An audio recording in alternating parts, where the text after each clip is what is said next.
Bonsoir tout le monde. Est-ce que vous m'entendez bien? Bonsoir, oui, excellent.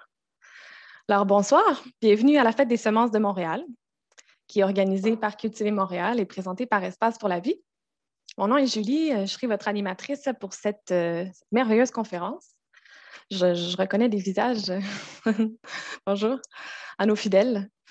Je tiens à souligner le travail d'adaptation de tout le monde, parce qu'ici présent, autant au niveau de l'organisation que de la participation, on sait que s'adapter à une nouvelle réalité, ça prend un petit effort. Je parle du contexte virtuel. Alors, je vous remercie d'être présent. Merci. Il y en a qui sont justement présents de façon assidue. C'est super. Petit détail technique, vous êtes présentement filmé et ce sera diffusé d'ailleurs. Donc, c'est un bon moment pour éteindre votre caméra si vous ne désirez pas être filmé. Nous sommes également en direct sur Facebook. Coucou aux participants Facebook. Alors, ce soir, la conférence est intitulée « Vers un nouveau terroir québécois, une semence à la fois » et celle-ci est présentée par Daniel Brisebois de la ferme coopérative Tournesol.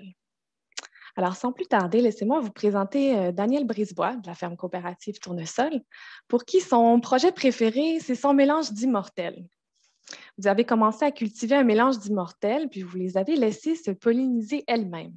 Puis chaque année, vous voyez apparaître des nouvelles combinaisons de couleurs. Je trouve que c'est une belle façon d'aborder le jardinage, c'est-à-dire en expérimentant puis en laissant aller la nature pour voir ce qu'elle a à nous offrir. Donc, je vous laisse la parole, Daniel, pour votre conférence. Merci beaucoup, Julie. Je vais partager mon écran. On aimerait voir aussi votre tal d'immortel, peut-être l'été prochain. Je n'ai pas de photo de ça, malheureusement. Non? Okay. Non. Mais c'est un peu dans la même ligne que ce que je vais parler. Alors, on va commencer. Alors, conserver des semences est un acte spirituel qui tisse le passé par le présent vers l'avenir. Et là, on va faire un voyage dans le temps, du passé vers le présent et l'avenir, commençant par le passé, bien sûr. Et alors, avec le passé, on parlait de d'où viennent vos semences. Alors, souvent, on parle d'origine, d'où une semence vient. Alors, il y a des variétés de patrimoine, comme la Montreal Tasty qu'on offre, qui est une variété qui vient de la famille de Carrie de Montréal. Puis, elle goûte bien, elle est très tasty. On a, ou comme la Mac Pink, ça, c'est une variété qui vient du campus McDonald, où j'ai étudié, le campus McGill. Alors, c'est une tomate qui a été développée il y a une cinquantaine, soixantaine d'années, une tomate rose qui est très bonne. Ou comme la betterave Chioggia, qui vient de la région Chioggia en Italie. Alors, souvent, on pense à des régions spécifiques ou à des peuples, comme le peuple Hopi, qui vient du sud-ouest américain. Puis ça, c'est un amarante qui peut être mangé, mais aussi utilisé pour faire des teintures, une teinture rouge, comme le nom le dit. Et parfois aussi, même le nom, on ne voit pas vraiment l'histoire. Le Blacktail Mountain, ça, c'est un melon d'eau qu'il y a quelqu'un qui s'appelle Glenn Drowns qui a développé, puis il sélectionnait depuis qu'il était très, très petit, puis il a fait un melon qui mûrit plus tôt. Alors, ça, c'est toutes des choses où l'origine de la semence, toutes les semences, ils ont un passé. Et parfois, on le sait dans le nom, parfois, on ne le sait pas. Mais aussi, en fait, ça, c'est aussi le Kanawake Mohawk. C'est un autre haricot qui vient du peuple Mohawk. De Kanawake. Et c'est un haricot qu'on peut voir parfois, on parle parfois de juste d'histoire quand on pense au passé d'une semence, mais ça, c'est un haricot que c'est parmi nos meilleurs, le meilleur rendement. Et je crois que du fait qu'il y a un peuple qui ont une relation avec depuis longtemps, ça fait que les semences réussissent mieux dans la région d'où l'histoire vient. Mais aussi, ce n'est pas juste des histoires de communautés, de peuples, de patrimoine. Il y a aussi beaucoup d'histoires qui viennent personnelles. Alors, ça, c'est un nigel, un Love in the Mist, que c'était une des fermes où j'ai travaillé en 2004 avec des chevaux de trait. Martha, qui était la fermière. C'était un IGL qui était dans notre jardin puis se ressemait à chaque année. Alors, j'ai conservé ces semences-là et on les offre encore 15 ans plus tard. Alors, moi, chaque fois qu'on cultive cette semence-là, je pense à Martha, qui a eu une rôle importante dans ma carrière comme fermier. Ça, c'est de l'ail. Juste, Dan, vous aviez quel âge sur cette photo-là? Vous êtes... Je fais quelques mentales, peut-être 26, 27 ans. OK. J'avais 13 ans. Non. Alors, ça, c'est quelques ailes. L'ail à gauche, c'est l'ail Stella qui vient de ma grand-mère. Et quand je dis ça, on a l'impression que ça fait 100 ans, ou peut-être 100 ans, mais 60 ans que ma grand-mère la faisait pousser. Mais quand je l'ai eue d'elle il y a 15 ans, elle avait dans son jardin juste 4 ou 5 ans. Mais c'est quand même, il y a un rôle significatif, surtout que maintenant ma grand-mère n'est plus avec nous autres. Je pense à elle chaque fois que je cultive. Et à droite, ça c'est un l'ail German Jimmy qui vient de Jamie Quinn et Nora de la ferme Terre Bleue, qui étaient deux de mes collègues à la ferme Tournesol. On travaillait pour eux autres. Alors, ça c'est de l'ail qu'ils nous ont donné quand on a démarré. Alors, puis on l'offre encore. Et alors, ça nous ancre dans nos origines.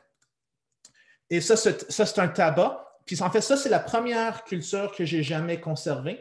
J'avais travaillé sur une ferme en 2001, puis on vendait des petits pots de plants de tabac, puis il y avait quelques-unes qui n'étaient pas vendues à la fin de la saison de vente, puis on les a plantées. Ils sont devenus des grosses plantes. Il y avait des fleurs roses sur le dessus. On ne les a pas incorporées, puis je suis venu visiter durant l'hiver, puis j'ai vu que ces fleurs-là avaient donné des petits fruits pleins de semences, puis j'en ai gardé. Et alors, j'en ai gardé les semences. Et à une fête des semences en 2002, quand c'était encore à l'église unitarienne, j'ai rencontré une jeune agricultrice, puis j'ai amené des semences de tabac pour mettre sur la table d'échange, mais il ne m'en restait plus. Alors, on a changé de numéro de téléphone et maintenant, on est on a deux enfants ensemble, puis elle travaille avec moi à la ferme Tournesol. Alors, en fait, je ne fume pas. Je n'ai jamais fumé ce tabac-là, mais c'est quand même une culture importante dans ma vie. Ça, c'est la deuxième culture importante que dans mon historique de semencier. Puis ça, c'était une requête que j'ai travaillé à 2004, non, 2002 en fait. Alors, c'est 2002, je travaillais à l'ouest de l'île de Montréal, sur la ferme du Fort-Senneville. Puis on avait une culture de roquette qu'on avait récoltée pour le marché. Puis par la suite, on n'avait pas incorporé, alors il est monté en fleurs. Et j'ai conservé les semences. Puis il y avait plusieurs livres de semences qu'on a récoltées. Et c'est là que j'ai vu l'abondance qu'on peut avoir avec la semence. Et maintenant, on cultive encore cette semence-là à la ferme Tournesol, puis on le met dans nos paniers biologiques. Alors, ça, c'est ce roquette-là. Alors, c'est toutes ces histoires-là, ce n'est pas des histoires historiques, ou sans fait, c'est des histoires historiques, mais ce n'est pas des histoires qui sont ancrées très, très longtemps dans le passé, mais sont quand même très importantes pour moi. Et ça fait que c'est la relation que moi, je tisse avec les semences. Alors, quand on conserve les semences, puis on jardine avec ces semences-là, on continue à développer des relations. Puis c'est ces petites histoires-là qui, avec le temps, font des grandes histoires, des épopées. Puis c'est comme ça que des variétés sont conservées et sont développées. Alors, ça nous amène au présent, qu'il faut cultiver des bonnes semences pour garder ces semences du passé et pour qu'ils soient disponibles dans le futur. Alors, moi, je conserve mes semences à la ferme coopérative Tournesol. Puis ça, c'est moi à gauche. Et on a démarré cette entreprise-là à l'automne 2004. On était 5 personnes qui se sont rencontrées au campus McDonald de McGill où on avait étudié. Puis on a démarré l'entreprise ensemble. Et avec le temps, on a eu 2 autres coopérants qui se sont joints à nous. Alors, on est 7 membres du coop de travail. Et il y a 9 employés aussi qui travaillent avec nous. Alors, on est 16 personnes au total. Et on est situé au Cèdre, alors à l'ouest de Montréal. Quand il n'y a pas de trafic, c'est environ 45 minutes du centre-ville. Par contre, ça fait longtemps depuis que j'étais en centre-ville de Montréal ces jours-ci. Puis, on est des maraîchers, en plus d'être semenciers, et on fait toutes sortes de légumes, principalement pour des paniers biologiques. Alors, on a 500 paniers bio par semaine, surtout dans l'ouest de l'île de Montréal, à Pointe-Claire, puis à Beaconsfield et à la ferme au Cèdre.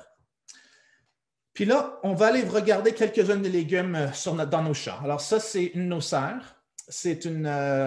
Il fait froid dehors, comme vous pouvez voir. Et à l'intérieur, il y a une bâche flottante. Et en dessous de la bâche flottante, il y a du chou kale.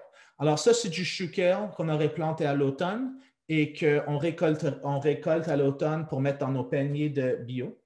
Et à la fin de l'automne, les plants arrêtent de pousser, mais ils ne meurent pas parce que, comme dans la serre, malgré qu'il peut faire même moins 30 dehors, à l'intérieur, en dessous du plastique et en dessous de la bâche flottante, il fait rarement plus que moins 5, moins 6 au plus froid. Et même avec la taille de cette serre-là, c'est rare qu'il va beaucoup si bas que ça. Et puis ça, c'est pas chauffé autre que par l'énergie solaire. Alors, ces cultures-là survivent l'hiver et au printemps, ils montent en fleurs. Puis en fait, tu peux manger ces ampes florales-là, comme on appelle ça du kale rab. C'est vraiment délicieux. Mais si tu le laisses sur la plante, ça fait des fleurs. Puis on trouve toutes sortes de pollinisateurs, comme en avril, quand il n'y a pas beaucoup d'air qui arrive dehors, parfois il y a un peu de neige encore, on trouve des pollinisateurs partout dans la serre parce que c'est une source de nectar. Puis on trouve comme des mouches, mais aussi des papillons, un peu d'abeilles. Puis ces cultures-là, alors tu peux voir c'est en fleurs. Et là, quand ça va devenir une couleur dorée, on sait que c'est prêt à récolter. Et là, on va couper les plants, on les met sur des bâches, puis on les rentre à l'intérieur. Si vous avez vu ma présentation mercredi, vous aurez vu que c'est un processus similaire que j'ai fait avec la Mizuna. Puis c'est certaines des mêmes photos que je montre ici. Alors, on les rentre dans la serre. On va les étendre pour qu'ils finissent de sécher.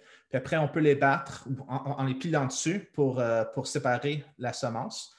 Et on va le tamiser avec un grillage pour enlever la matière un peu plus corse. Puis là, on utilise des ventilateurs pour vanner et enlever toute la poussière. Parfois, il y a beaucoup de poussière.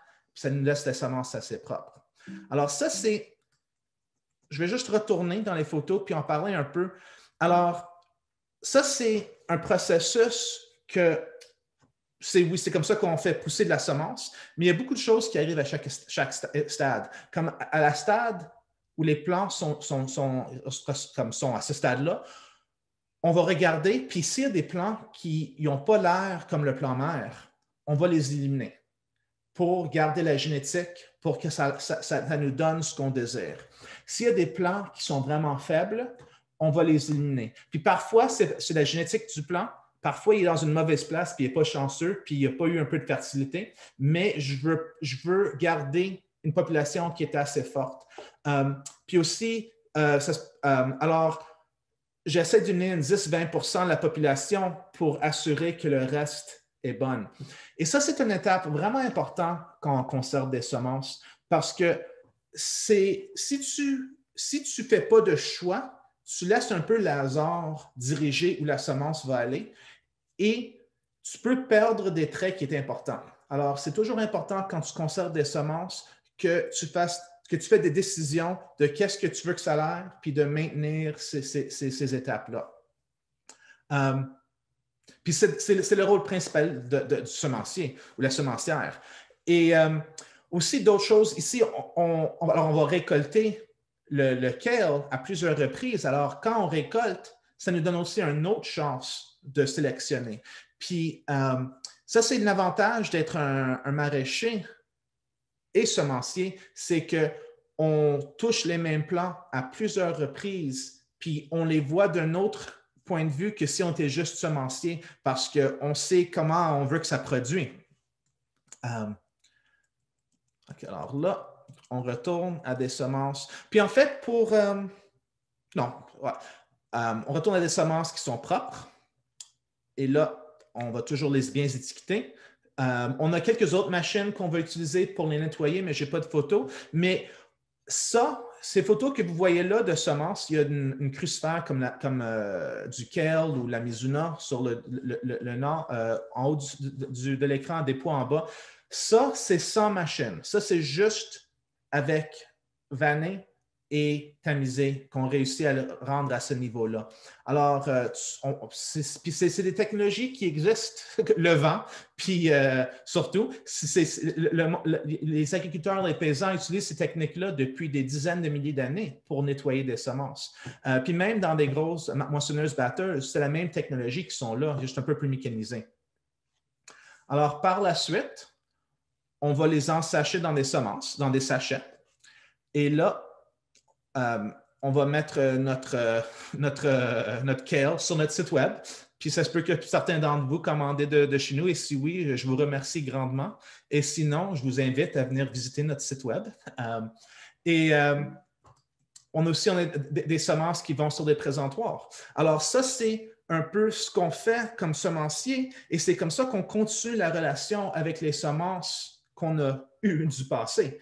Et c'est cette relation-là qui fait que ces semences vont continuer à exister dans le futur.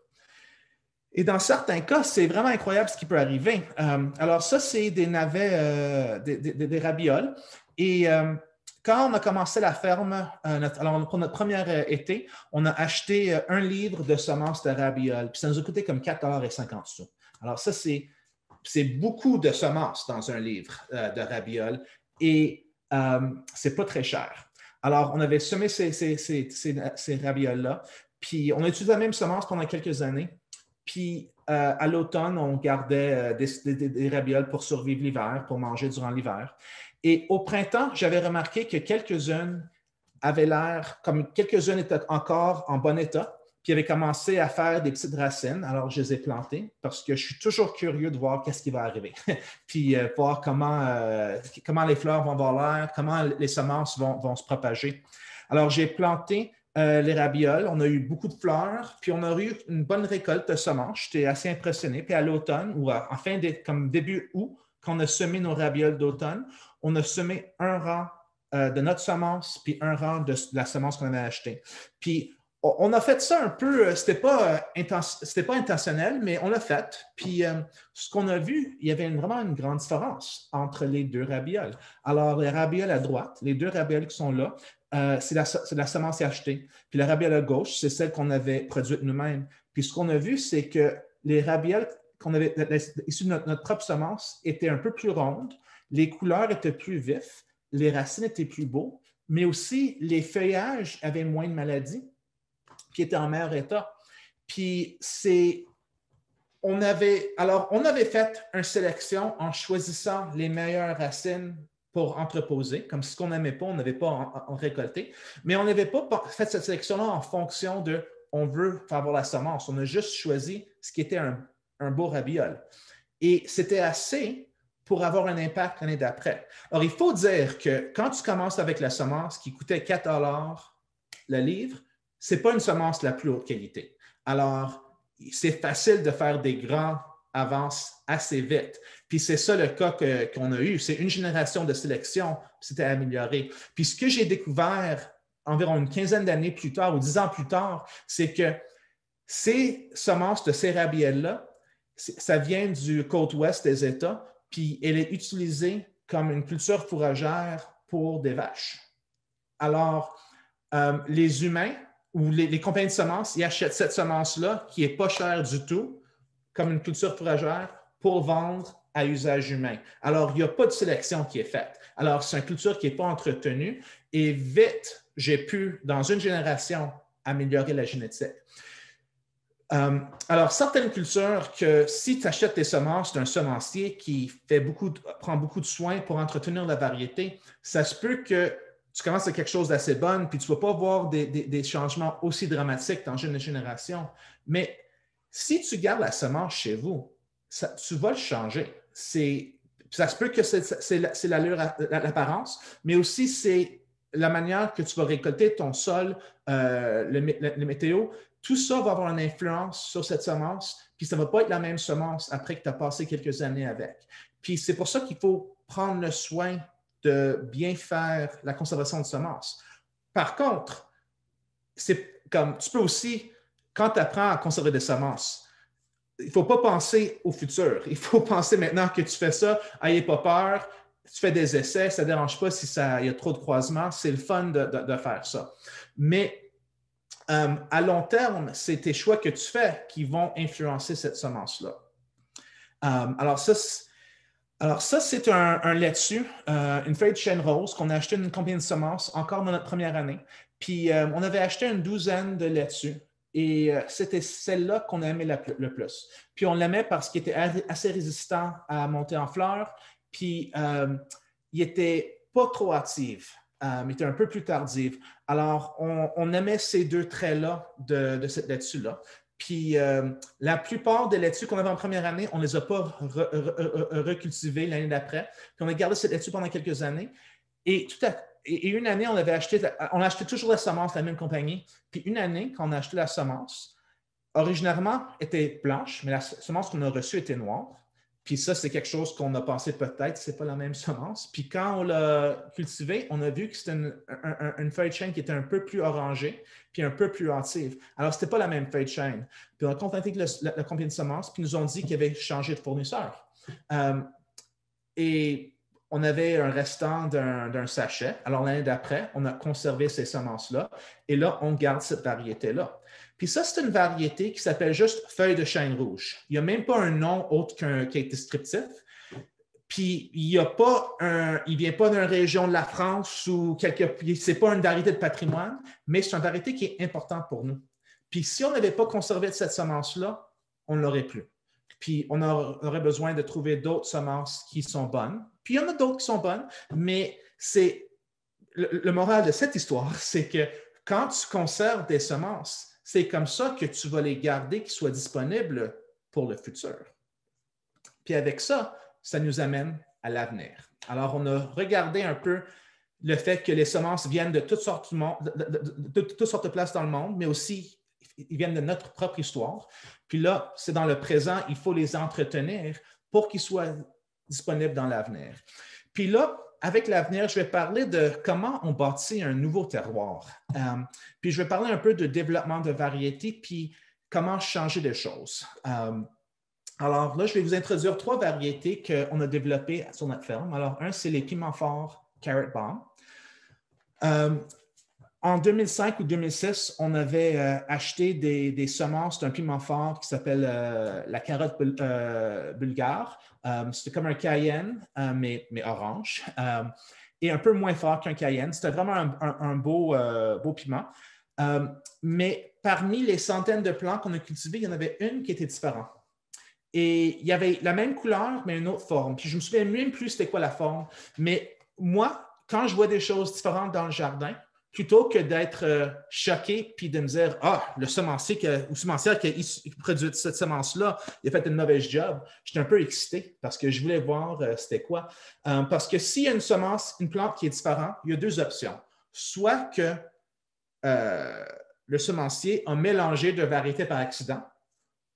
Alors, c'est pas qu'il y a eu un croisement, mais juste qu'il y avait un lot d'un piment fort, puis il y avait un autre, puis en nettoyant les 2, il y a eu quelques semences qui sont faufilées dans l'autre. Alors, ça, c'est une option. Mais l'autre option, c'est qu'il y a eu un croisement dans la génération antérieure.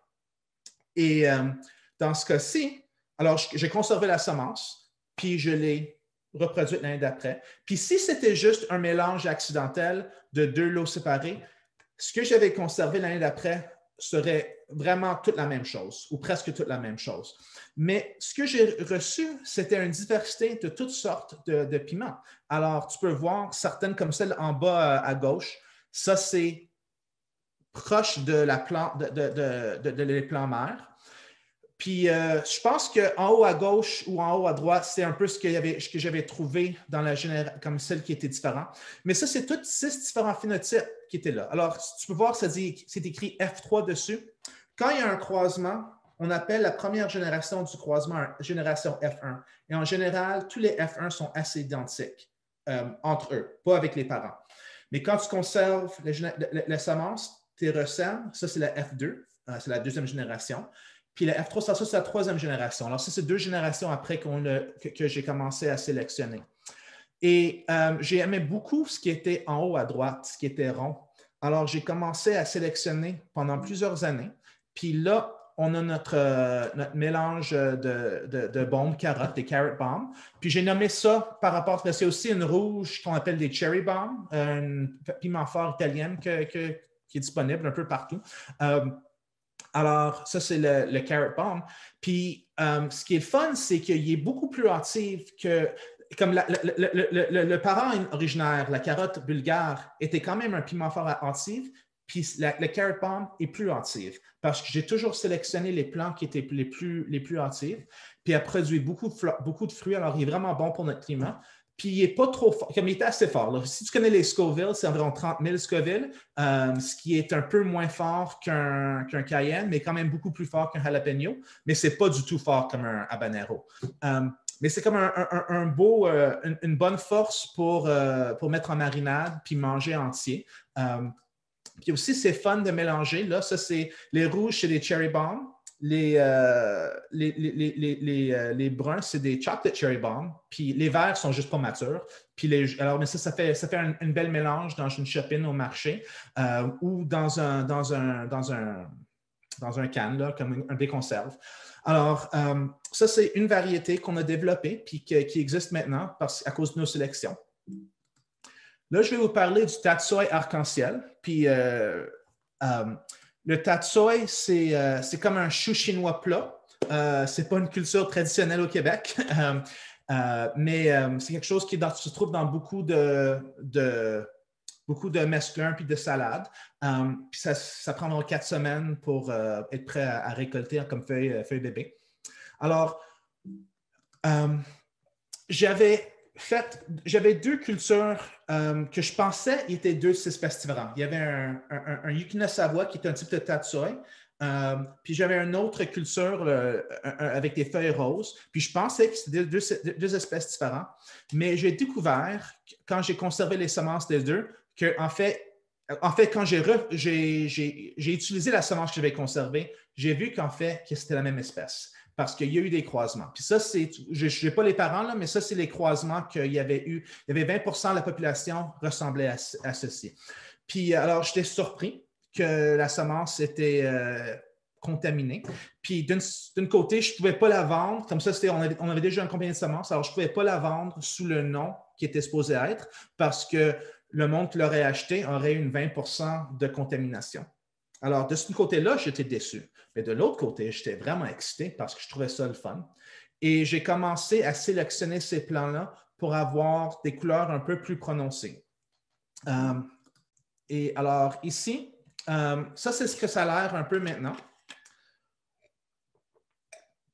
Puis chaque piquet, c'est une différente population qui est issue de soit le même plant mère ou la même plant mère ou d'une population de plants. Alors là, il y a une douzaine ou quinzaine de populations ici. Puis, je peux identifier chaque population. Alors, tu vois une population à gauche puis une population à droite. Puis la population à gauche, c'est ce que je cherchais. Puis, il y a des tiges roses, il y a des feuilles mauves, tandis qu'à droite, c'est beaucoup plus vert. Ça goûte bon à droite, mais dans ce cas-là, je cherchais quelque chose au niveau esthétique.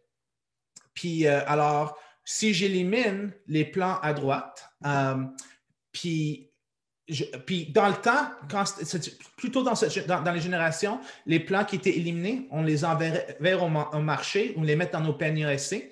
Maintenant, on est plus loin dans la sélection, alors on n'a pas beaucoup de verres de même. Alors, c'est juste quelques plants individuels que je vais juste étirer, puis soit on va les manger à la maison ou on va juste les laisser par terre.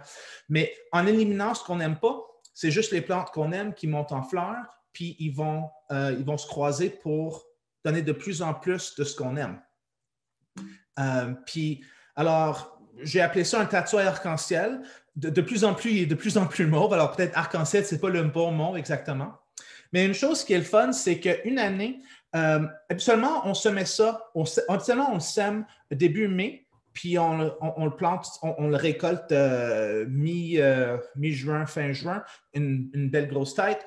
Mais il y a une année, on en a planté à l'automne. dans notre serre. Puis, ce qu'on a vu, c'est qu'il est devenu très, très mauve. Alors, ça, c'est dans le froid. Puis avec des journées un peu plus courtes, il a agi très différent de ce que je m'attendais. Alors ça, c'est un potentiel qui était dans le plan que je n'ai jamais vu jusqu'à temps qu'il était dans ces conditions-là.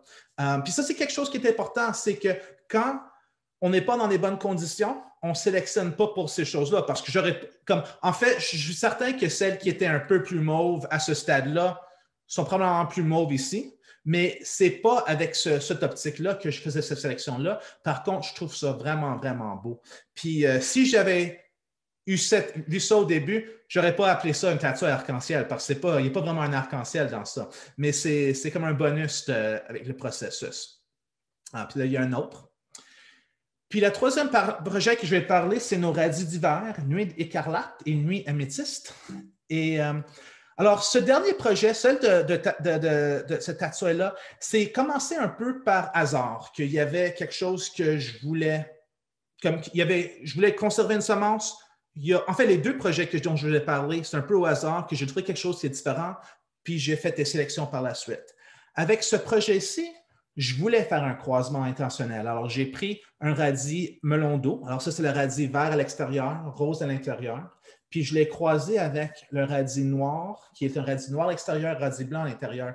Et quand j'ai dit que je l'ai croisé, ce que je veux dire, c'est qu'à l'automne, j'ai récolté les deux radis, puis j'ai laissé peut-être 1 ou 2 pouces de verdure sur le dessus. Si tu veux conserver la semence, il faut entreposer durant l'hiver, parce qu'au Québec, il fait un peu trop froid pour ces cultures-là dans le champ.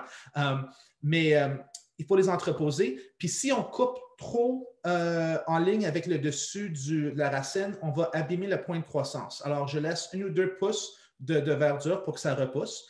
Puis au printemps, je les plante. Puis j'ai planté. Puis je pense qu'au début, j'avais juste comme 4 ou 5 de chaque racine. Puis je les ai plantés quelques radis noirs là, puis quelques radis melon d'eau juste à côté, comme assez distincts pour que je savais quel plan était chaque, mais je les ai laissés un à côté de l'autre. Ils ont monté en fleurs. Les abeilles ont fait de la pollinisation, tous les autres pollinisateurs. J'ai récolté des semences d'un groupe séparé de l'autre groupe. Puis l'année d'après, ou à l'autre, alors j'ai fait la récolte des semences vers fin juillet, début août. Et tout de suite après, je les ai ressemés pour l'automne, pour nos radis d'hiver de l'automne. Puis j'ai fait un rang qui était issu des semences de radis noirs, puis un rang qui était issu des semences de radis melon d'eau. Puis dans ça, quand on a fait la récolte, il y avait un certain pourcentage d'un des groupes, je ne sais plus c'était quel groupe, il y avait un certain pourcentage qui ressemblait à ceci. Puis il y avait beaucoup du reste ressemblait au plan originaire. Alors, celles qui ressemblaient de même, je savais qu'ils n'avaient pas croisé. Ils savaient juste croiser entre eux, comme parce que même malgré que tu as 2 variétés l'un à côté de l'autre, certaines de cette variété-là vont se croiser avec elles-mêmes, puis certaines de l'autre variété vont se croiser avec elles-mêmes aussi. Mais je savais que toutes celles qui avaient l'air comme ça, ça c'était un croisement, ça c'était l'hybride, ça c'est la génération F1.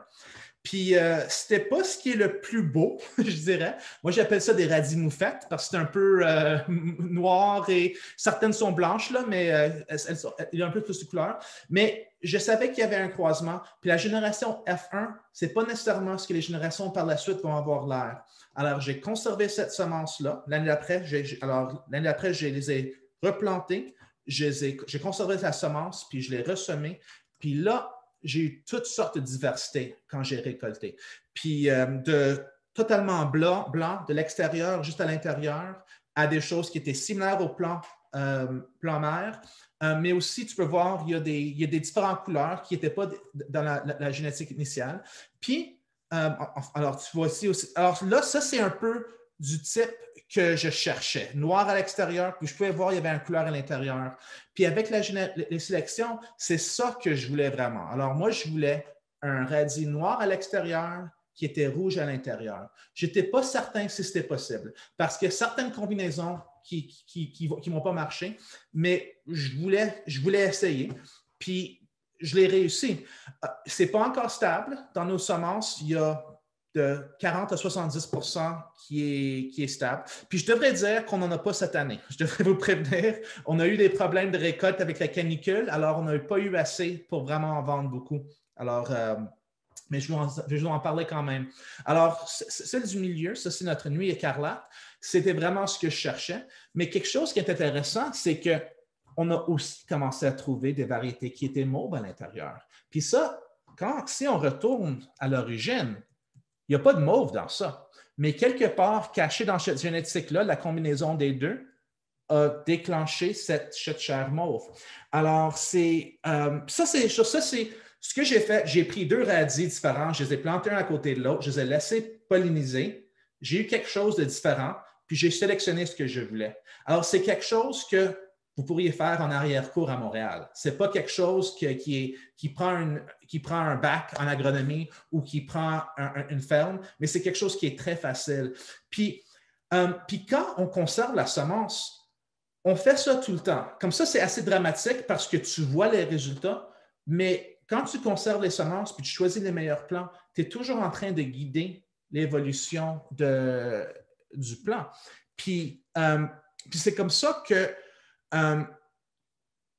les plants qu'on a maintenant, c'est une série de personnes qui ont entretenu ces cultures-là depuis, dépendant de quelle culture qu'on parle, depuis 10 ou 15 000 ans.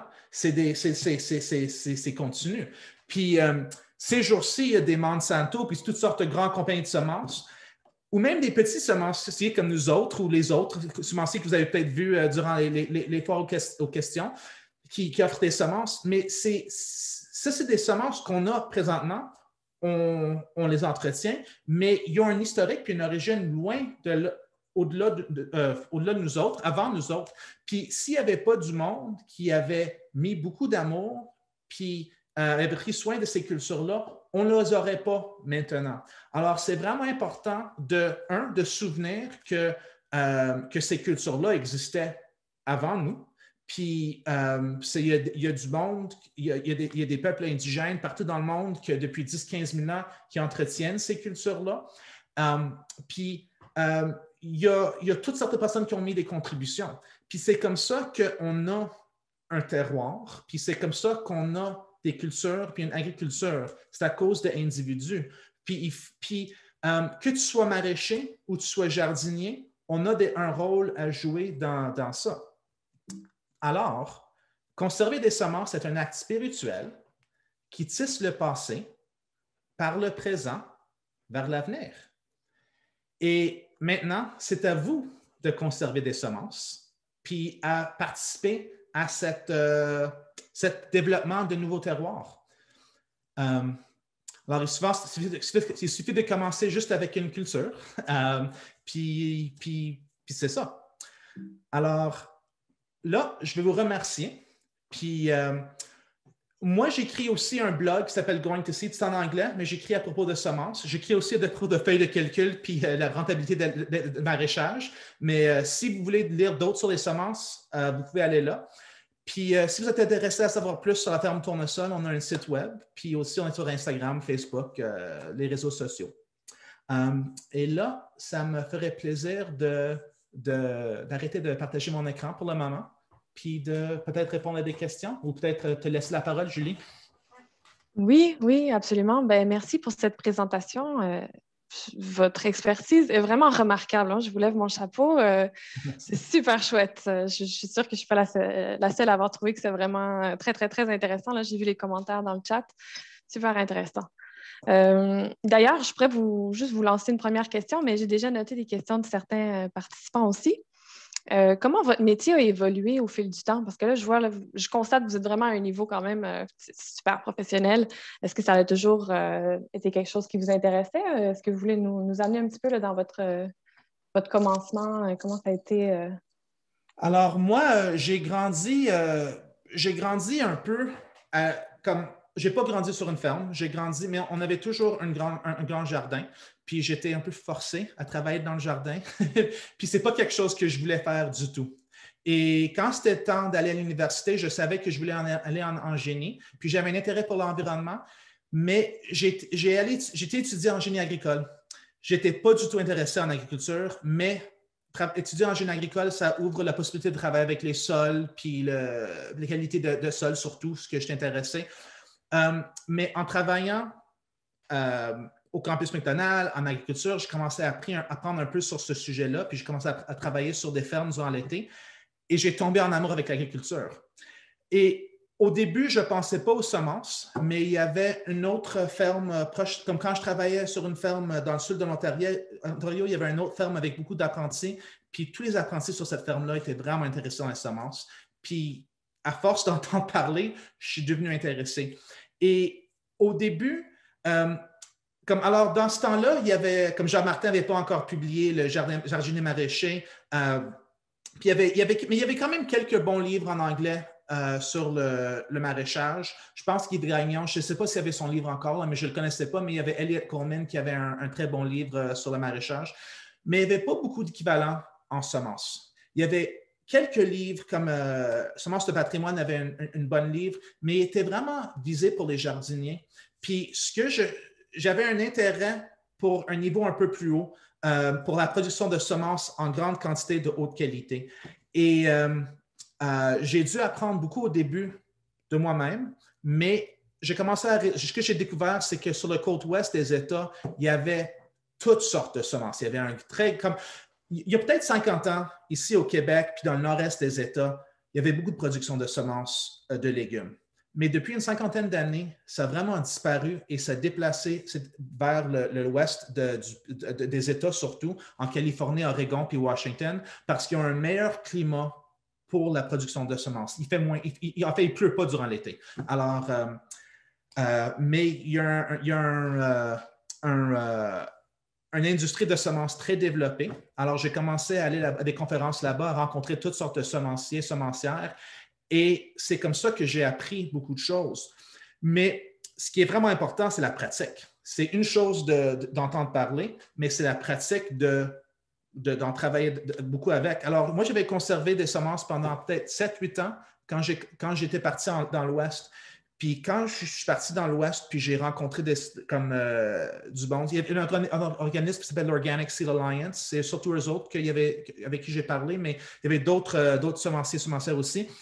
Puis j'ai appris, dans mon premier voyage dans l'Ouest, j'ai appris beaucoup, puis ça m'a pris comme 2 ou 3 années pour tout départer ça, puis pouvoir bien l'assimiler, puis l'incorporer dans notre ferme. Et là, ça fait une vingtaine d'années que je conserve des semences, puis je pense que je connais quand même beaucoup. Mais ce que je réalise tout le temps, puis je vois des améliorations, puis je pense que beaucoup ce que j'ai appris, c'est par rapport au développement de nouvelles variétés. Puis il y a beaucoup de places où j'apprends quelque chose, je le mets en pratique, puis tout à coup, je réalise que j'ai fait quelques erreurs. Comme le projet de Carrot Bomb que je vous ai montré, ça c'est quelque chose que je travaille dessus depuis 2007-2008. Puis j'avais fait certaines sélections pendant longtemps, puis j'étais assez fier de la variété. Puis là, il y a peut-être 6 ou 7 ans, j'ai rencontré c'est quoi en français? Un plant breeder de l'Université de Cornell. Puis je lui parlais, puis lui me parlait de comment évaluer certaines choses. Puis j'ai réalisé que je regardais surtout les fruits et pas les plants dans ma sélection. Alors là, je suis revenu, puis regardais mes plants, puis j'ai réalisé que mes plants étaient laids. Il y avait toutes sortes de branches, les feuilles étaient petites, puis j'ai réalisé que les plants étaient laids, malgré que les fruits étaient beaux, et j'étais vraiment, vraiment déçu. Alors là, j'ai resélectionné à travers, j'avais peut-être 4 ou 5 populations d'une centaine de plants, puis j'étais à travers, puis j'avais trouvé une ou deux qui n'étaient pas aussi pires que les autres, puis parmi ça, j'ai trouvé les meilleurs plants, puis j'ai conservé. Puis en dedans de 2 générations, j'avais changé la génétique vers des plants qui étaient beaucoup plus beaux parce que maintenant, je savais comment chercher pour ça. Puis c'est juste que c'est quand tu quand tu fais tes sélections de tes fruits, si tu évalues aussi le plant en même temps, tu vas sélectionner pour des meilleurs plants aussi. Alors, puis je te dirais, c'est ça beaucoup l'évolution de ma carrière comme semencier, c'est de développer une expertise, de le mettre en pratique, puis après découvrir les erreurs que je fais, les modifier, améliorer, puis découvrir une autre série d'erreurs. Puis là, j'espère pas trop découvrir d'autres erreurs, là, mais je pense que je connais beaucoup mieux les questions à poser que je connaissais dans le temps. Puis ça, c'est très important. Alors, c'est ça, le Oui, développement. oui, c'est parfait, super intéressant. Je continuerai avec une question de Natacha Vadnet, qui a demandé au tout début là, comment bien conserver ses semences au frigo, au congélo, au placard. Tout le monde dit différent apparemment là. Donc, c'est quoi là, la vraie réponse? Alors, si tu ne veux pas conserver des semences, OK? Si tu veux planter des semences, ce que tu fais, c'est que tu ajoutes du chaleur, puis tu ajoutes de l'eau. Puis c'est ça qui va faire que ça va germer. Alors, pour conserver des semences, tu veux faire l'opposé. Alors, ce qui est le plus important, c'est que tu les gardes au sec. C'est ça qui est très, très important. S'il y a de l'humidité, ça va soit germer ou pourrir. La deuxième chose, ça serait la température, mais comme si tu pouvais garder tes températures au sec à comme 4 degrés, ça serait l'idéal. Mais c'est difficile d'avoir ces conditions-là. Comme dans un frigo, c'est souvent trop humide si ce n'est pas assez étanche ton contenant. Mais ce qui est plus important que la fraîcheur, c'est la température constante. Parce que si tu as des semences qui sont à 20 degrés durant le jour, puis la nuit, il descend à comme 6 degrés, puis après, il remonte, puis il descend. Les semences, quand il y a ces fluctuations-là, ils pensent que le printemps arrive, puis ils commencent à casser leur dormance pour préparer à germer. Alors, tu veux éviter ça en leur gardant une température plus constante. Alors, malgré que ce n'est pas idéal, à une température ambiante de 16 à 20 degrés, ce qui est constant dans beaucoup de maisons, comme pas dans un garage, là, mais dans beaucoup de maisons, 16 à 20 degrés, c'est bon. Puis, pendant longtemps, comme présentement, on a une salle avec un climatisateur qu'on garde la température à 16 degrés tout le temps, puis même un peu plus frais. Mais avant qu'on avait ça, on gardait les semences dans notre appartement, puis c'était peut-être 18-19 durant l'hiver, à 23 à 26 degrés durant l'été. Puis même dans ces conditions-là, on avait des semences de tomates qui ont duré comme 9 ans, sans perte de taux de germination. Alors, température ambiante, constante, ça peut faire l'affaire. Ce qui est vraiment important, c'est que ça soit sec. Puis sec, ça veut dire autant durant l'entreposage au fait que quand tu l'entreposes. Alors, si tu récoltes tes propres semences, tu veux pas que ce soit humide. Tu veux les mettre, les épandre, puis les laisser à l'air pendant quelques semaines, sinon un mois et demi, pour vraiment laisser l'humidité partir. Tu peux mettre un ventilateur dessus pour faire circuler l'air. Pour des semences qui sont un peu plus larges, comme des semences d'haricots, si tu prends un haricot puis tu vas croquer dedans, si ça va, comment je vais l'écrire ça? Si tu vas, comme si ça plie, ça veut dire que c'est trop humide. Si ça craque, ça veut dire que c'est sec. Alors ça, c'est quelque chose que souvent, tu vas voir des agriculteurs expérimentés qui vont prendre du maïs ou un haricot, puis ils vont croquer, puis ils savent si c'est au bon stade. Puis ça, c'est quelque chose que moi, je sais quand même aussi. Ou si tu prends un haricot, puis tu l'écrases avec un marteau, puis s'il écrase, il est trop humide. S'il va craquer, après que tu l'as frappé avec un marteau, tu vas savoir qu'il est prêt à entreposer. Par contre, celle que tu as écrasée, il est plus bon. Mais alors, des semences, tu veux qu'elles soient sèches quand tu vas les entreposer, puis tu vas les entreposer dans quelque chose qui est au sec et étanche. Et ça vaut la peine, surtout si tu travailles dehors, tu veux les entreposer une journée qui est ensoleillée, où la température est quand même pas humide. Si tu vas mettre tes semences dans un contenant, une journée qui est vraiment, vraiment pluvieuse, ça se peut qu'il y ait un peu plus d'humidité ambiante dans la salle et aussi dans ton contenant. Alors, c'est mieux de choisir des jours qui sont des journées qui sont sèches pour entreposer tes semences. Quelque chose que je fais aussi, je vais prendre une enveloppe craft, là, les enveloppes comme orange, puis je vais mettre. Alors, il faut toujours écrire le nom. Ça, c'est toujours important. Ça se peut que tu penses que tu vas te souvenir quelle tomate est laquelle, mais une fois qu'il est dans ton contenant, tu ne vas pas le savoir, surtout l'année d'après. Alors, écris le nom et écris l'année de production, juste pour que tu puisses le savoir. Et si tu as fait une sélection, tu peux écrire aussi des choses comme si c'était une année qui était très humide, puis il y avait beaucoup de pourriture, puis tu avais 2 plants de tomates qui ont survécu. Écris ça dessus. Ça, c'est juste un peu de l'histoire du plant.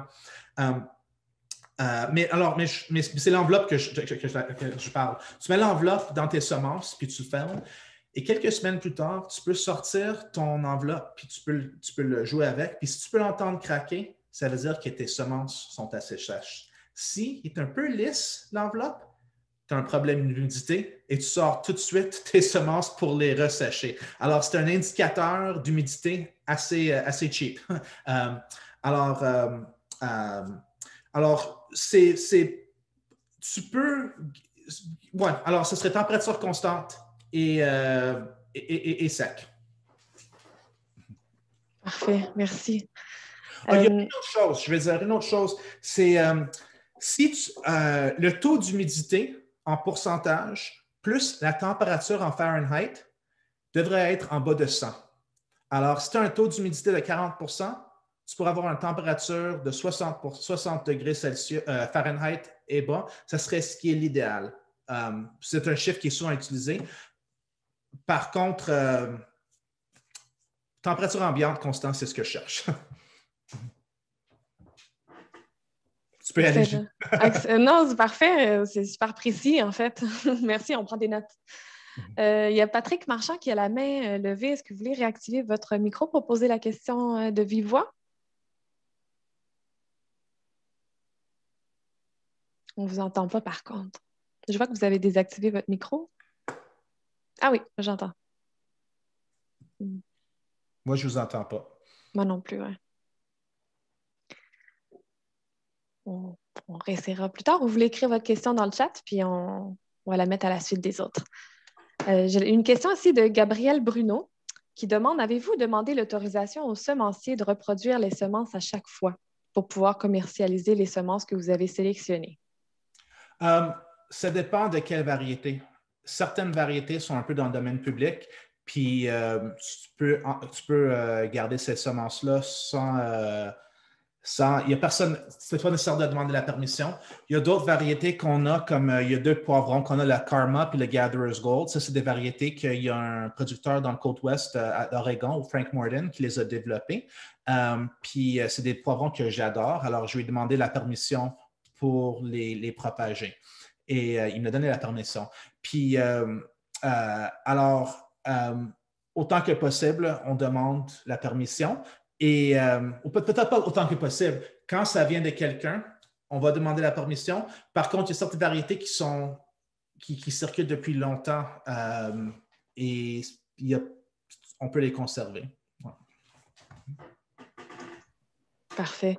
Il y a Isabelle Saint-Germain qui demande, qui dit qu'il a repiqué 2 têtes de kale mauve à l'automne, puis elle les a mis sous lumière à l'intérieur. Puis les nouvelles feuilles qui poussent sont vertes. Pourquoi, d'après vous? C'est du kale mauve qui a été mis sous lumière à l'intérieur, puis les nouvelles feuilles qui poussent sont vertes. J'imagine que c'est sur les mêmes plants.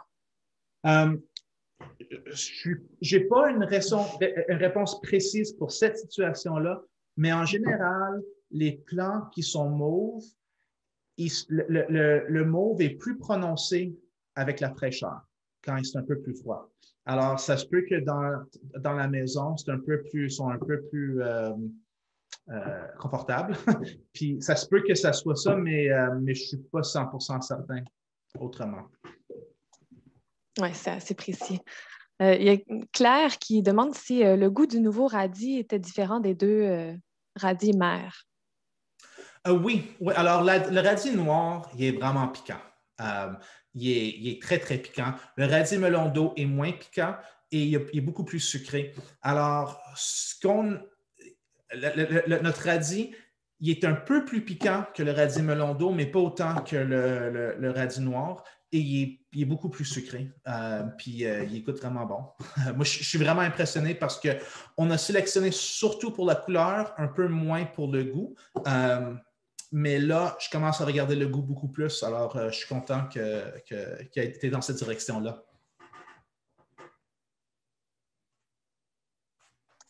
Parfait. J'ai Alexandre Duclos qui demande pourquoi dit-on que les hybrides F1 en agriculture conventionnelle donnent des plants stériles? En fait, c'est pas vrai. Il y a du monde qui dit ça, mais c'est un mythe. C'est pas vrai. Si tu conserves,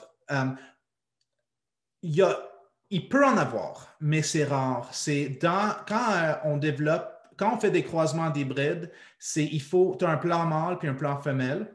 Alors, juste pour expliquer à ceux qui ne savent pas c'est quoi un hybride, OK? Alors, un hybride, c'est quand tu as deux lignées qui sont croisées, ça donne une génération F1. Tu vas voir sur un sachet, c'est-à-dire F1.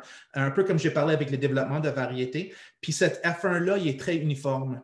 Puis pour un potager, il n'y a pas vraiment un grand avantage des hybrides.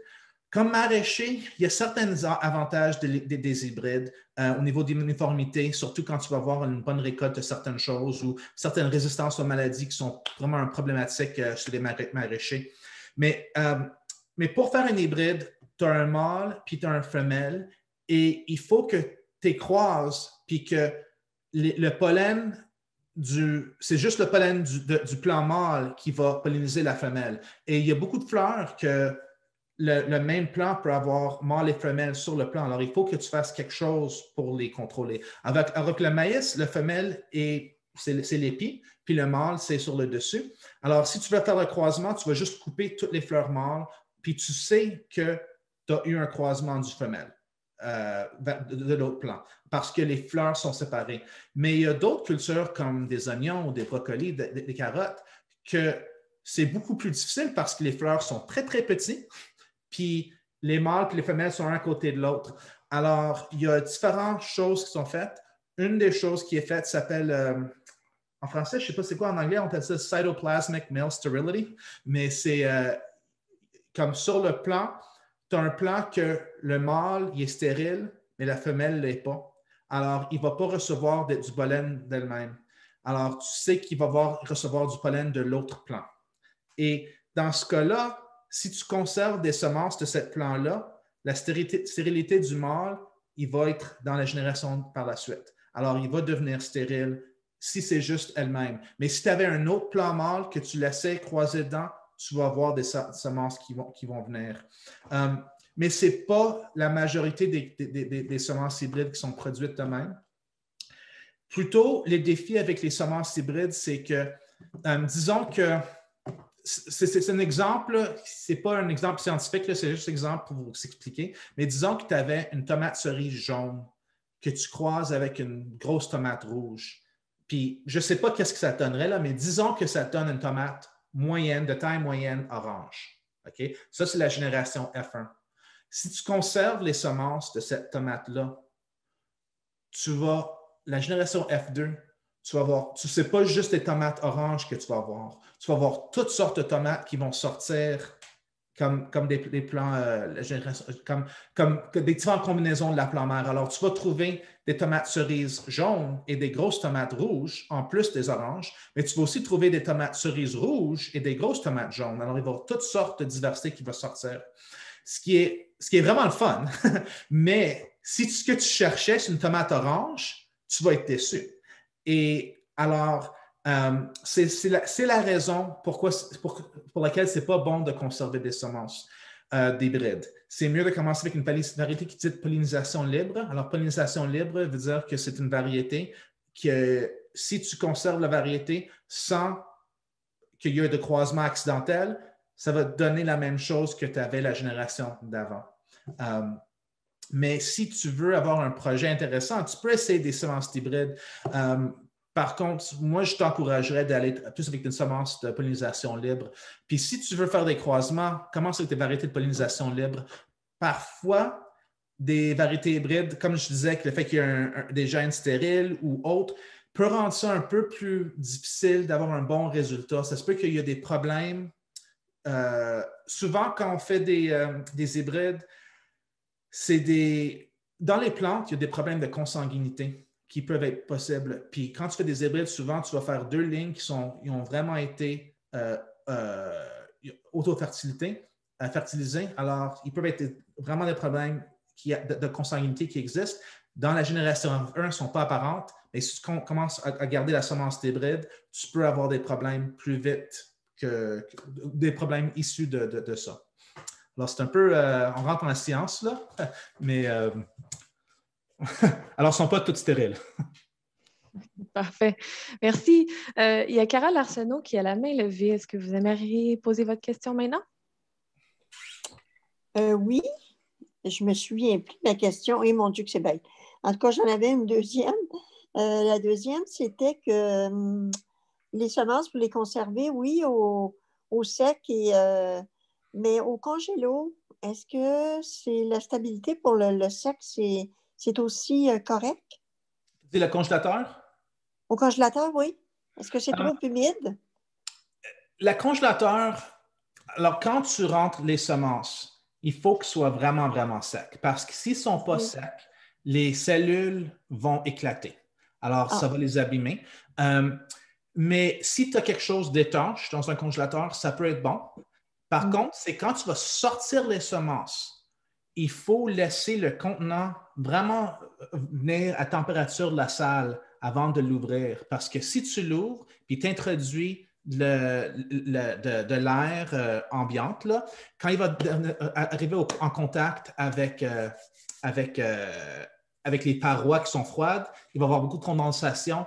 Puis, alors, ça va introduire de l'eau dans tes semences. Alors, c'est vraiment important de laisser, moi, je dirais même 1 ou 2 jours avant de l'ouvrir.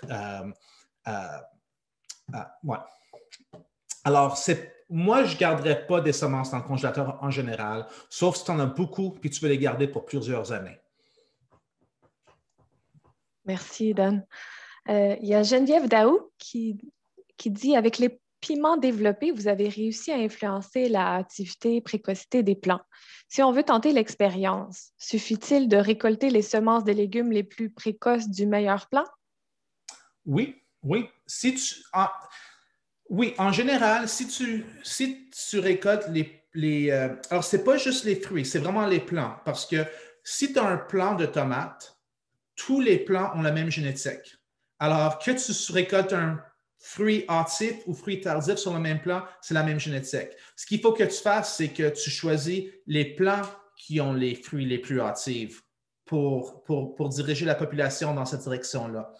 Aussi, pour avoir le plus de résultats, il faut avoir le meilleur résultat, il faut avoir beaucoup plus de plantes pour sélectionner les meilleurs. Si tu as juste 3 plants, c'est comme tu n'as peut-être pas assez de possibilités de voir des plants qui sont vraiment plus hâtifs. Alors, si tu as une plus grande population, c'est plus facile de sélectionner plus de plants qui sont hâtifs.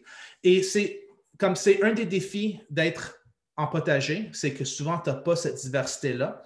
C'est un avantage chez les maraîchers, puis je sais que les maraîchers n'ont pas beaucoup de temps pour conserver des semences, mais si tu as 300 ou 400 plants de tomates ou tu as comme 4000 plants de ravioles que tu récoltes, tu peux sélectionner les critères que tu veux plus sévèrement et quand même avoir diriger la culture. Une chose à faire attention aussi avec les plants qui sont comme tu peux aussi, c'est pas nécessairement vrai pour les tomates, mais disons qu'avec les épinards de laitue, tu veux aussi faire attention que tu ne sélectionnes pas des plants qui montent en fleurs trop vite non plus, parce que ça va. C'est pas le fun. Tu fais des cultures qui vont durer plus longtemps dans ton jardin. Parfait, merci. Il y a David Campbell qui demande, est-ce qu'il y en a comme vous qui travaillent à créer des porte-greffes résistants aux maladies, mais purs, donc reproduisibles dans la tomate? Peut-être, mais nous autres, on ne le fait pas. Je ne connais pas d'autres. Mais je sais que certaines personnes utilisent des tomates cerises comme le Maxwell Cherry, qui sont il y a différentes espèces de tomates, mais le Maxwell Cherry, puis aussi le Coyote, c'est des espèces qui sont un peu plus similaires aux tomates sauvages, qui sont plus résistantes aux maladies. Alors, je pense que certaines personnes utilisent ces tomates cerises-là comme porte-greffes. Mais je ne l'ai pas fait, je ne peux pas vraiment parler des résultats. Parfait, merci. Il y a Nancy Lachance qui a la main levée. Voulez-vous poser votre question maintenant? Oui.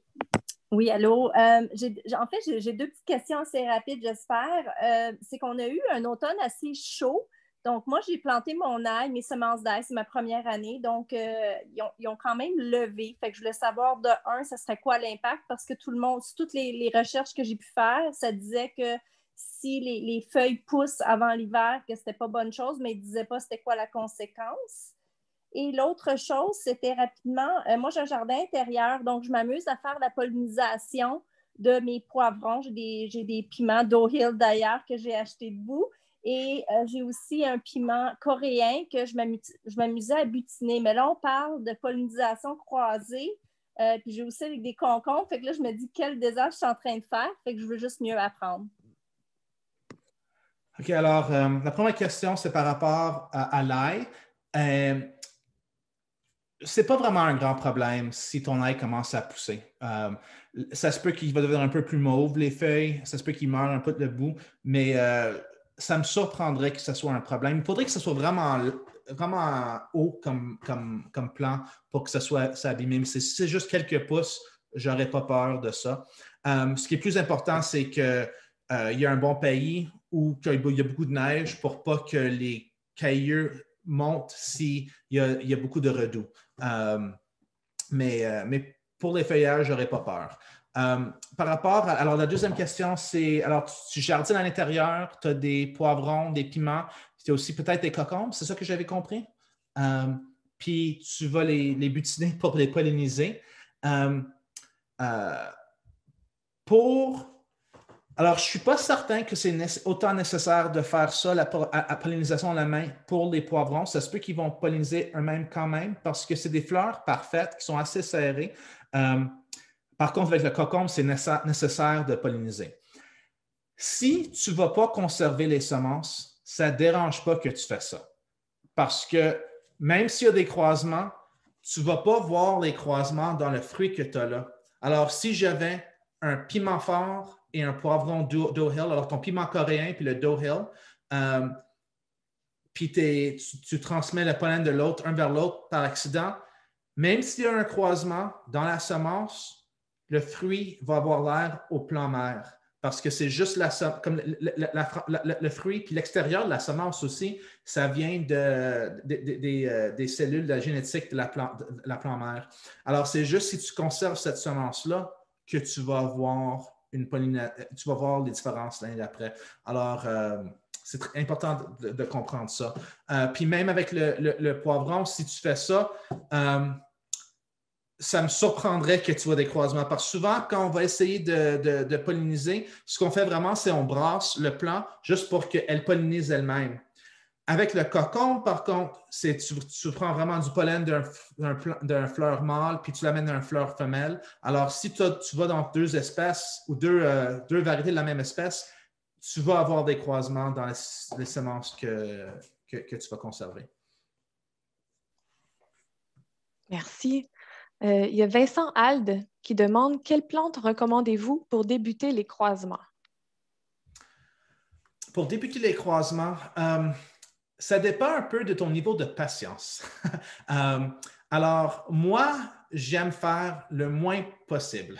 Alors, moi, j'aime planter deux cultures, un à côté de l'autre, puis laisser les abeilles faire le croisement. Alors, pour la plupart des plantes qui sont... pour la plupart des plantes, ça peut marcher. Dans les plants, il y a comme des plants qui sont surtout autofertiles, puis certains qui sont surtout croisés. Alors, toutes celles qui sont surtout croisées, si tu les laisses un à côté de l'autre, tu vas avoir des croisements naturellement, puis tu vas trouver un 20 à 40 qui vont être croisés dans la génération d'après, puis tu sélectionnes ça, puis tu continues. Celles qui sont autofertiles, il faut vraiment aller, puis enlever les pétales, enlever les étamines de alors la partie mâle, puis prendre le pollen de l'autre, puis l'appliquer pour le faire. Ça se fait, il y a du monde qui le fait avec, comme les amateurs de piments forts, ils le font avec des piments forts. Ça se fait avec des tomates. Si tu avais deux piments forts, un à côté de l'autre, tu vas voir des croisements dans la deuxième génération si tu fais pousser assez de plants sans croiser manuellement. Mais si tu veux vraiment avoir beaucoup de croisements, il faut le faire manuellement. Alors, si tu as la patience de faire ça, les courges, la famille des courges est vraiment une belle culture pour commencer avec parce que c'est des gros fleurs. Puis, il y a aussi beaucoup de caractéristiques différentes dans les différents plants. Alors, ça peut être intéressant de chercher la forme d'une chose avec la couleur d'une autre, puis les mettre ensemble. Puis, c'est assez facile de faire. Mais je dirais aussi, c'est bon de penser de qu'est-ce que tu aimes manger. Parce que quand tu commences à faire des croisements de même, tu as beaucoup de plantes dans ton jardin, puis si tu as les courges, c'est pas le fun. Puis aussi, si tu es dans un potager, une courge prend beaucoup de place. Alors, pour vraiment évaluer tes sélections, tu voudrais faire une dizaine, une quarantaine, une centaine de plants ou même 1000 plants. 1000, c'est beaucoup, là. Mais si tu as juste assez d'espace pour 5 plants, c'est fun ce que tu vas voir, mais tu ne vas pas avoir assez de diversité pour voir ce que tu vas voir. Tandis que si tu laisses croiser des laitues, tu peux avoir 1000 laitues dans ton arrière-cour. Puis pour les laitues, ça, c'est des cultures qui sont super auto-fertiles. C'est très, très difficile de les faire croiser. Puis la manière que tu peux les faire croiser, c'est que tu as un plant qui monte en graines à côté de l'autre plant, puis tu prends, quand ils vont commencer les fleurs à ouvrir, tu vas attacher les fleurs un à côté de l'autre pour qu'ils soient physiquement ensemble. Puis là, ça va laisser que les insectes peuvent transférer le pollen. Puis si tu fais ça, tu vas trouver des 0,5 à 1 % de croisement dans la génération d'après. Alors, mais une fois que tu as trouvé, puis la manière que tu vas savoir que c'est croisé, c'est que disons que tu avais une laitue romaine rouge à côté d'un laitue feuille de chêne vert, puis tu les laisses croiser. Après, une fois que la semence est produite, tu gardes la semence, tes bleus plants séparés, puis là, tu vas prendre tes plants rouges, tu vas les semer dans la serre, puis il va y avoir des individus verts. C'est celles-là qui ont croisé. Là, tu vas conserver ces plants-là, c'est des générations F1. Tu gardes la semence, l'année d'après, tu vas la ressemer. Puis dans la génération F1, il va avoir l'air un peu comme les parents. La génération F2, c'est là que tu vas voir toutes sortes de choses qui vont apparaître. Alors, ouais, alors c'est ça. Pense à si tu veux faire le travail technique, puis aussi, c'est bon à penser à combien de plants tu peux observer par la suite, autant au niveau d'espace, autant au niveau de qu'est-ce que tu veux manger. Mais je t'encourage à le faire. Si tu es intéressé à le faire, c'est vraiment le fun de le faire. Parfait, merci, Dan. Je poursuivrai avec Mylène Massicotte, si vous voulez désactiver votre micro pour qu'on puisse entendre votre question. Oui, allô, Dan. Salut, Mylène. Oui.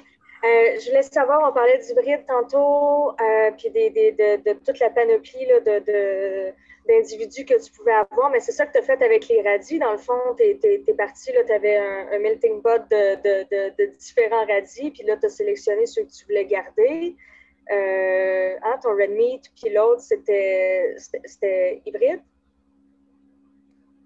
Peux-tu répéter la dernière chose? Oui. Quand tu as fait les radis, c'était avec des hybrides ou des semences à pollinisation libre? C'est 2 variétés de pollinisation libre que j'ai laissées un à côté de l'autre, puis c'est moi qui ai fait l'hybride. Alors, l'hybride, c'est quand il y a 2 choses qui se croisent. Alors, c'est moi qui ai hybridé les 2. As-tu essayé de faire du hakurai, d'essayer de faire un navet d'été qui serait finalement sorti là, de l'hybridation? Non? J'ai déjà fait un peu de sélection de semences parties d'hybrides de crucifères, mais pas de hakurai, mais plutôt de certaines comme chou chinois, puis des bok choy F1. Puis j'ai trouvé qu'il n'était pas vraiment, il n'y avait pas beaucoup de vigueur. Alors, j'ai l'impression que si je travaillais avec le navet hakurai, que ça ne serait pas fantastique. Je pense que ça serait mieux d'aller avec une variété comme la White Queen ou le Tokyo Market, qui est déjà pollinisation libre, puis travailler avec ça.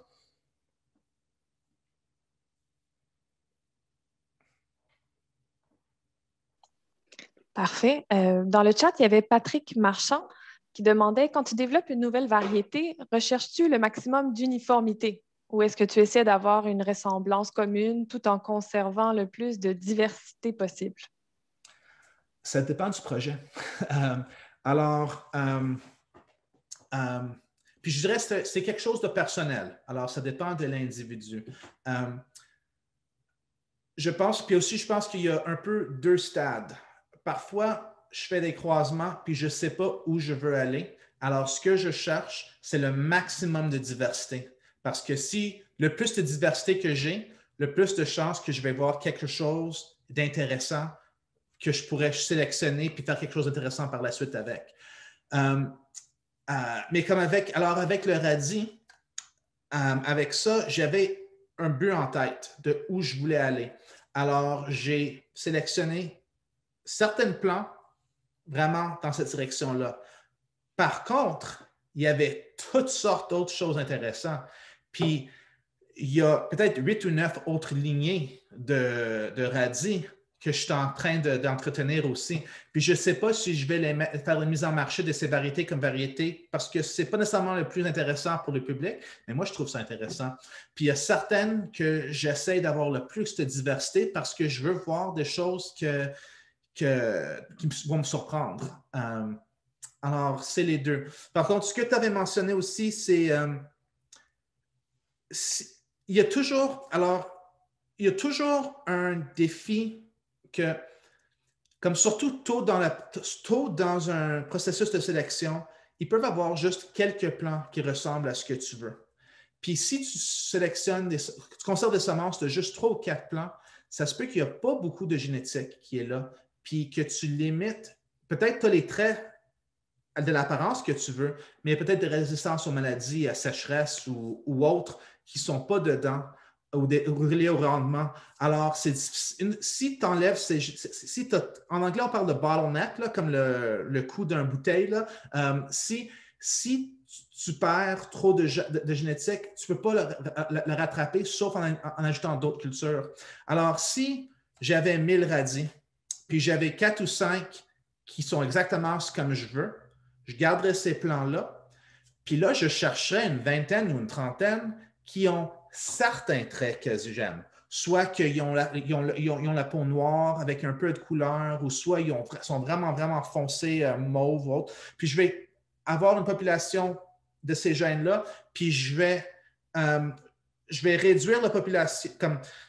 C'est pas juste ce que je veux, mais c'est un peu de ce que je veux pour être certain que les gènes que je veux sont dans la population un peu plus concentrés. Et chaque génération, je vais voir de plus en plus de ce que je veux. Mais je ne veux pas avoir trop peu de plants trop tôt parce que je veux bâtir une bonne diversité génétique dans la population en sélectionnant pour quelque chose. Et malgré que je cherche quelque chose d'uniforme, c'est très, très, très difficile d'être uniforme. Comme dans les cultures comme les tomates ou poivrons, tu peux devenir assez uniforme parce qu'ils ont une tendance à devenir homogènes, mais dans la plupart des cultures, il y a toujours une diversité qui est là, puis c'est très difficile de devenir très uniforme. Puis si moi, je donnais certains projets que j'ai qui sont assez stables, puis je donnais à quelqu'un d'autre, en dedans de 2 ou 3 générations, ça peut l'air très différent. J'espère que ça répond bien à ton projet. Je pense que tu avais parlé mercredi que tu veux travailler avec tes étudiants dans ça, mais c'est un bon projet. Merci. Il y avait une question aussi de Marie sur Facebook qui vous demandait, en fait, c'était quoi votre plus mémorable découverte? Plus mémorable découverte. Il y en a tant eu de découvertes que c'est difficile à... une chose, comme il y a vraiment... Ça, c'est quelque chose qui est le fun de travailler en maraîchage en général, c'est qu'il y a tant à découvrir, puis d'ajouter les semences, il y a encore plus à découvrir. Juste comme quand j'ai conservé les semences de navets, j'étais vraiment curieux de voir comment va sortir la fleur du navet. Mais une chose que j'ai trouvée qui est vraiment le fun quand j'ai découvert, c'est que chaque semence dans un fruit est un individu. Puis, il peut avoir, comme toutes les semences dans un fruit, ils ont toutes la même mère. Okay? Ça, c'est parce qu'ils sont dans le verre de la mère. Mais chaque semence est un individu. Et ça peut dire que le pollen vient d'un autre père, mais aussi, même si ça vient du même père, c'est qu'il y a quand même c'est la même chose que les gènes se divisent, puis il y a une recombinaison de génétique dans le plan. Alors, chaque semence est un individu. Ça, c'est quelque chose qui était vraiment, quand j'ai compris ça, c'était incroyable parce que ça veut dire que dans une tomate, tu as 2000 individus. Ce n'est pas des clones l'un de l'autre. Alors, ça, c'est quelque chose que je trouvais vraiment incroyable. Puis, c'est ça qui vraiment laisse la possibilité de faire des changements drastiques dans une population. C'est que tu as toutes sortes de combinaisons qui sont là. Puis, même si tu as une population que tu gardes bien isolée de d'autres plants, alors c'est génération après génération, il y a l'air très similaire, tu peux avoir des choses qui apparaissent parce qu'il y a des génétiques que juste une certaine combinaison qui apparaissent comme une fois sur 1000 qui va tout à coup apparaître. Alors ça, c'est quelque chose que j'ai un apprentissage qui m'a marqué, mais je te dirais qu'il y a des milliers d'apprentissages qui m'ont marqué. Parfait. Je poursuivrai avec Julie Bordelot, si vous voulez poser votre question maintenant. Oui, moi, c'est au sujet de l'offre des semences pour faire de la germination pour l'alimentation. J'en ai trouvé, ça fait 2 ans que j'en fais des germinations dans des pots de maçon là, dans la maison pour manger durant l'hiver. Mais les semences, j'en trouve pas beaucoup. Ça prend des semences biologiques, premièrement. Puis, je m'en fais pousser. Ça fait plusieurs années que je me fais moi-même mon kale pour ma semence pour manger, radis, plein de choses comme ça. Fait que je me demandais, moi, si ça se développe, ce côté-là. Merci. Ça se développe. Le défi, c'est que pour vendre des semences qui sont destinées à des germinations, il faut que ça soit... qu'il n'y a pas de pathogènes dessus, parce que c'est un consommé par des humains à un stade assez jeune. Puis s'il y a des pathogènes sur les semences, les humains peuvent devenir malades. Alors, il faut que les semences soient testées pour qu'il n'y ait pas de pathogènes. Puis aussi, il faut qu'ils soient ensachés dans des conditions comparables à une cuisine industrielle ou commerciale. Alors, ça, c'est une chose qui rend ça difficile pour un semencier de notre taille de faire ça parce que, je ne sais pas si tu as deviné, mais nous autres, on n'enchache pas dans une cuisine commerciale. L'autre aspect, c'est que si tu veux faire des germinations, tu veux des semences qui ne sont pas chères, mais ça rend ça difficile à un semencier de notre taille de produire des semences en vrac à un prix abordable aux consommateurs. Alors ça, c'est l'autre aspect. Puis si tu faisais des pousses de daikon ou comme ces daikons-là, si tu les sèmerais dans le jardin, ça se peut que les racines vont être laides parce qu'ils ne sont pas sélectionnés pour ces racines. Ils veulent juste, c'est produit à grande culture, ils vont être battus avec des moissonneuses pour pouvoir avoir une grande quantité de semences. Alors, c'est la raison que tu ne vas pas voir des petits semenciers ou semencières offrir des semences destinées aux germinations. C'est certain que tu pourrais faire des germinations avec notre semence. Puis en année normale, on offre des semences en vrac, mais cette année, avec la demande si forte, on n'est pas capable de le faire. Mais c'est pas testé pour des pathogènes, puis le prix va être plus cher que si tu l'achètes quelque part d'autre.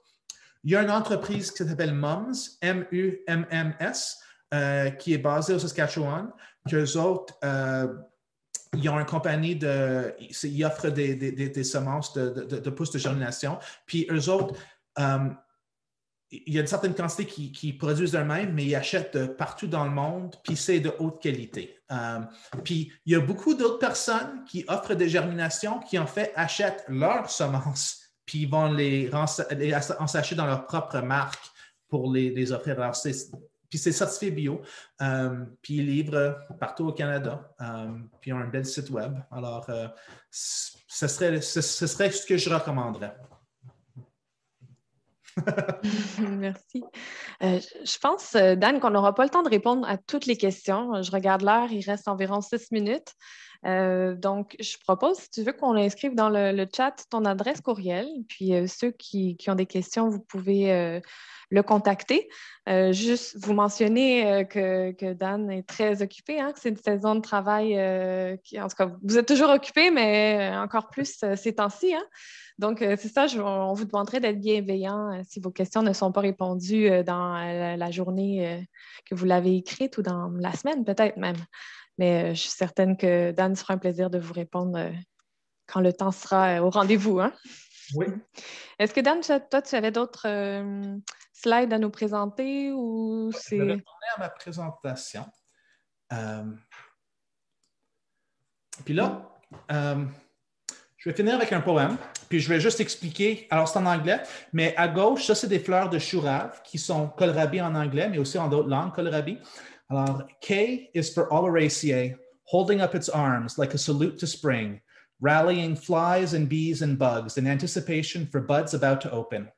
I'm thinking about the seeds. Et pour bâtir un nouveau terroir, vous devriez penser aux seeds aussi. Alors, merci beaucoup, puis bon jardinage. Oui, Daniel, je vous remercie sincèrement d'avoir pris le temps d'être avec nous ce soir. Ça a été super intéressant. Il y a même quelqu'un, en fait, qui mentionnait là, que vous connaissez tellement de trucs que vous pourriez écrire un livre. Peut-être que c'est quelque chose auquel vous allez vous consacrer dans les prochaines années pour justement léguer tout votre savoir. Donc, je vous invite à répondre aussi au formulaire d'appréciation. Si ce n'est pas déjà fait, il va être dans le chat. Vous courez la chance de gagner, si vous participez, évidemment, là, vous courez la chance de gagner 2 paquets cadeaux, gracieuseté de la boutique du Jardin botanique et des laissez-passer. On veut recueillir vos commentaires par rapport à la fête des semences en mode virtuel. Je vous invite également à nous suivre demain. Demain, les foires aux questions se poursuivent. Puis on a aussi une conférence à 19h. Donc, restez à l'affût pour les prochains événements. Donc, je vous remercie beaucoup encore une fois, Daniel. Puis, passez une belle soirée. C'est un grand plaisir. Merci. Merci beaucoup, Julie. Ça fait plaisir.